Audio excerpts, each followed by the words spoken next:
السلام علیکم ویورز، امید کرتی ہوں آپ سب ٹھیک ہوں گے۔ شروع کرتی ہوں اللہ پاک کے نام سے جو نہایت رحم کرنے والا ہے۔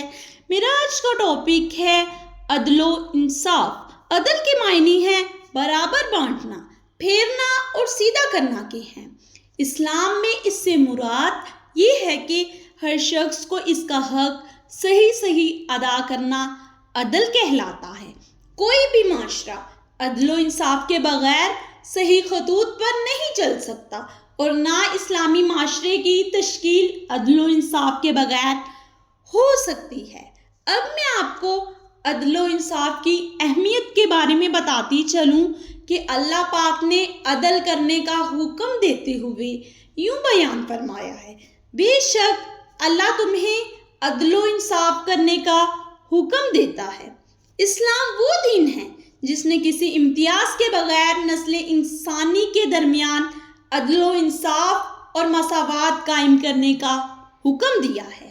قرآن پاک میں اللہ تعالیٰ کا فرمان ہے: عدل کرو، یہ تقوی کے قریب ترین ہے، اور تقوی ہی وہ چیز ہے جس سے انسان کے دل میں نیکی کرنے کی اور بدی سے نفرت پیدا ہوتی ہے۔ عدل کرنے سے معاشرہ عروج پکڑتا ہے، اور نہ کرنے سے قومیں زوال پذیر ہو جاتی ہیں۔ پہلی امتیں اس لیے برباد ہوئیں کہ انہوں نے انصاف سے کام نہیں لیا۔ وہ لوگ اپنے امیر افراد کو جرم کرنے پر چھوڑ دیتے تھے، جبکہ غریبوں کو سزا دیتے تھے۔ اسلام کی تعلیمات اور قانون سب کے لیے یکساں ہیں۔ آپ صلی اللہ علیہ وسلم نے نہ صرف تعلیم دی عدل و انصاف کی، بلکہ خود عمل کر کے بھی دکھایا۔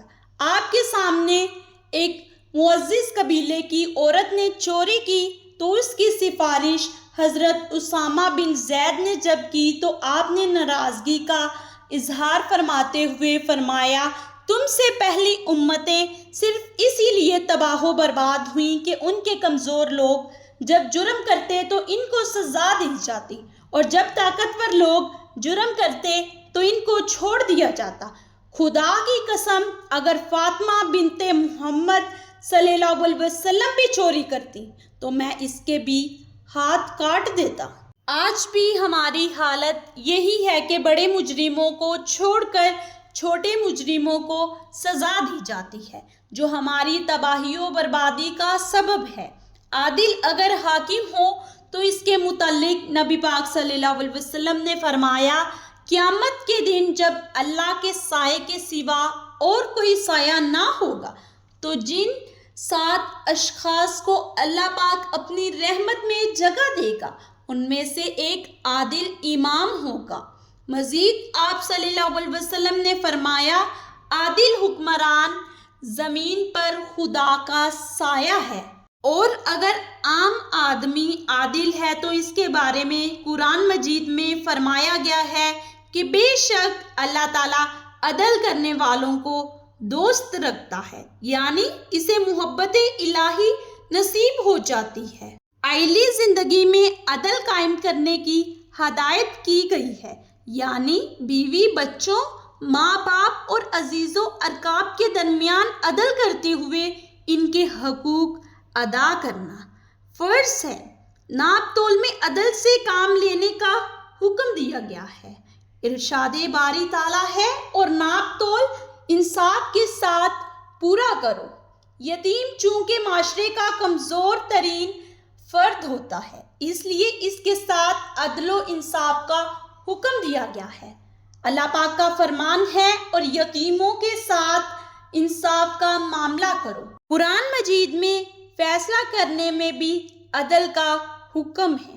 قرآن مجید میں یوں حکم ہے کہ اگر مسلمانوں کے 2 گروہ آپس میں جھگڑ پڑے تو تم ان کے درمیان عدل کے ساتھ صلح کروا دیا کرو۔ عدل کرنے سے ریاست میں امن اور سلامتی کا قیام ممکن ہوتا ہے۔ عدل کی برکت سے فرد، معاشرہ اور ریاست سب امن کی فضا میں سانس لینے کے قابل ہوتے ہیں۔ عدل کرنے سے اللہ تعالیٰ کی محبت حاصل ہوتی ہے، چونکہ اللہ تعالیٰ نے ہر چیز کو عدل پر ہی پیدا کیا ہے اور دوسروں کو بھی عدل کا حکم دیا ہے۔ جو عدل کرتا ہے محبوب الہی بن جاتا ہے۔ قرآن پاک میں ہے اللہ انصاف کرنے والوں کو محبوب رکھتا ہے۔ علامہ اقبال نے کیا خوب فرمایا ہے، سبق پڑھ پھر صداقت کا، عدالت کا، شجاعت کا، لیا جائے گا کام تجھ سے دنیا کی امامت کا۔